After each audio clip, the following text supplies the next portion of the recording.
What is going on, guys? It's Cameron. Welcome back to Spider-Man 2099, and this time it's issue 8, the next issue of the previous issue. Obviously, I don't know why I just said that. And the previous issue was so awesome, but this issue is so much better because, well, we'll just have to wait until we get into it and you guys discover it, but I think this is probably my favourite issue so far, just because of Miguel's character and how he reacts to such things, and it's so awesome. But before we get into this issue, guys, I need to announce the winner for the giveaway of the previous issue.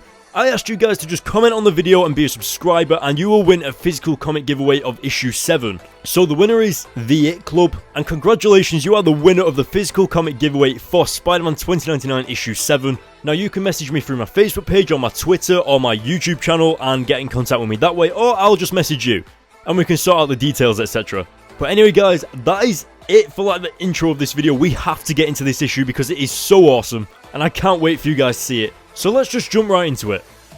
Okay, so the issue picks up with us joining Jasmine in the hospital. Now, if you remember from the previous issue, Jasmine was more or less collateral damage from Gloriana launching a pole straight through her chest. And luckily, Spider-Man was there, aka Miguel O'Hara, aka her boss, to take her to the hospital and make sure she survives.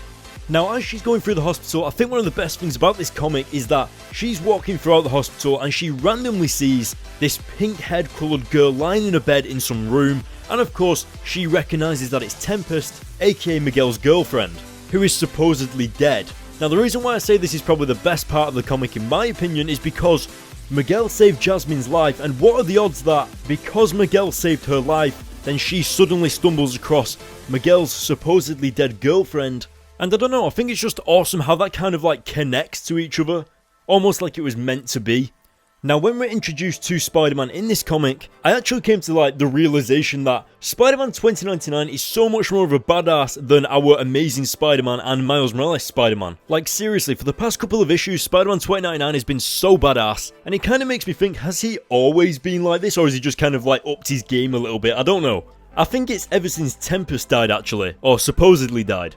Now, moving on throughout the comic, ever since Jasmine noticed Tempest in the hospital, I was just sat there is she actually going to tell Miguel that Tempest is alive? What's going to happen? And that thought genuinely had me on the edge of my seat reading this comic. And I just had this feeling of relief when she finally did tell him, and you can see that Miguel doesn't take it too well, and I was actually expecting him to react like this, but not as much as this. He literally turns around and shows his fangs to Raul, and even Raul kind of questions it did he just have fangs? And I think the best part is that you can actually relate to Miguel. You understand why it's so frustrating to him. You understand why he's so enraged with anger. And I love how he just kind of goes straight there and he's like, I'm going to talk to this woman. I'm going to talk to Tempest's mother. Because what you've got to remember is that when he first met Tempest's mother, it was the mother of his girlfriend. So he doesn't know the kind of relationship that the girlfriend and the mother have. So he was just kind of being nice. But now that he knows that she's a psychopath and an evil person, he's just not going to hold back, and I was actually looking forward to seeing that interaction between the two characters,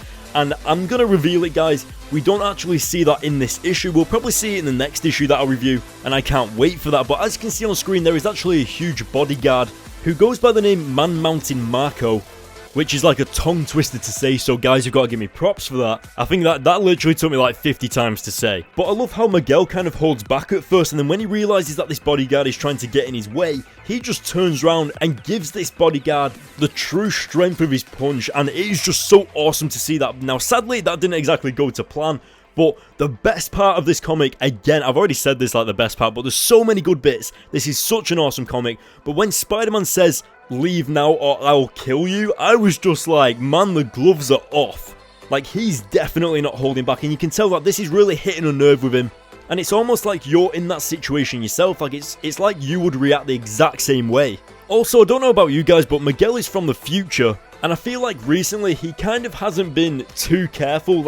If you think about it, for every single crime that he stops, really, he shouldn't be there because he's from the future. He wouldn't have been born yet. So those robberies would have either been taken care of by the Amazing Spider-Man Peter Parker, or they would have just got away with the money at the bank or something like that. Or, I feel like Miguel is just changing way too much of the past. And even just this interaction between Man Mountain Marco, this interaction should not be happening. So technically, Spider-Man's already changing the future by doing this, but I think that's the point of this. I think this is why it's so serious to him, because he's willing to change the future for Tempest. Like, I think that's the kind of lengths that we have to understand here. But anyway, I'm rambling on.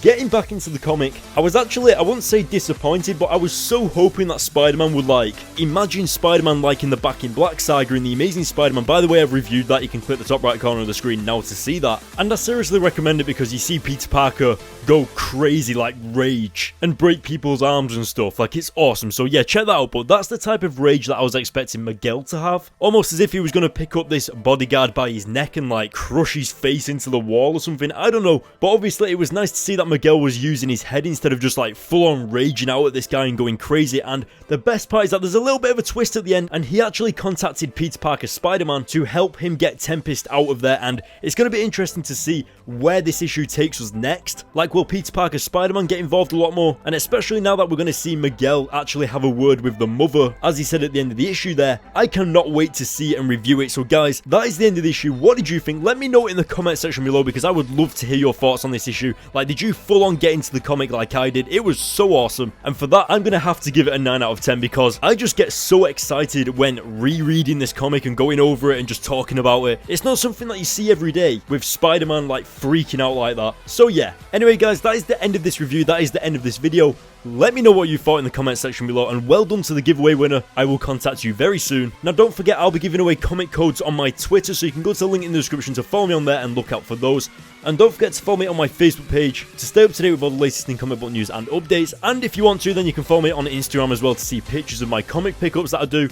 So guys, last but not least, hit the subscribe button, hit the like button on this video, and I will see you all next time.